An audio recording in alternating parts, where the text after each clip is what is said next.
I am taking the same stand that I took in Parliament, both when they introduced the bill and when the debate on the bill happened in the Lok Sabha. And I can tell you, I consider this morally and constitutionally wrong.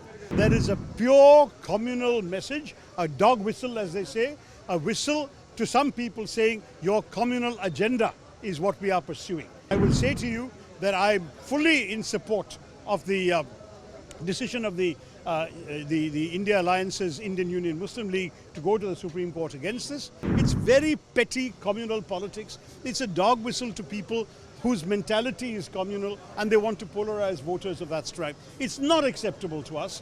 I am taking the same stand that I took in Parliament, both when they introduced the bill and when the debate on the bill happened in the Lok Sabha. And I can tell you, I consider this morally and constitutionally wrong.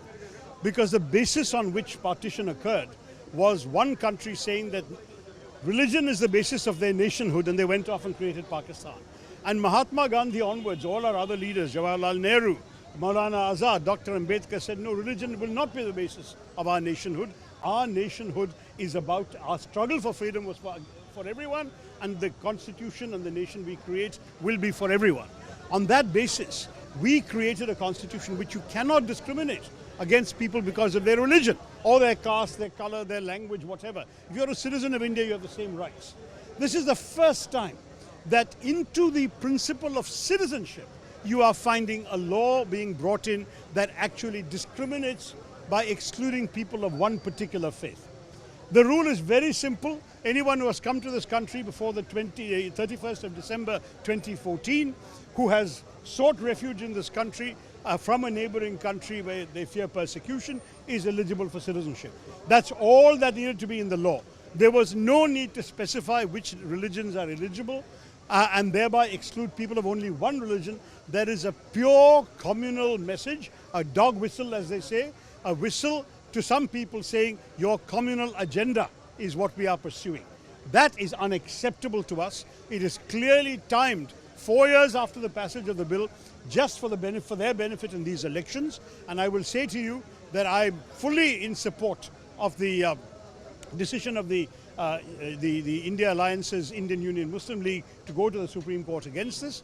And I must say, if the India Alliance and the Congress Party come to power, we will withdraw this provision in the law beyond any shadow of a doubt. It's going to be in our manifesto. We will not support introducing religion into our citizenship and into our nation's life. This is wrong, and we certainly should not tolerate it in the interests of our country.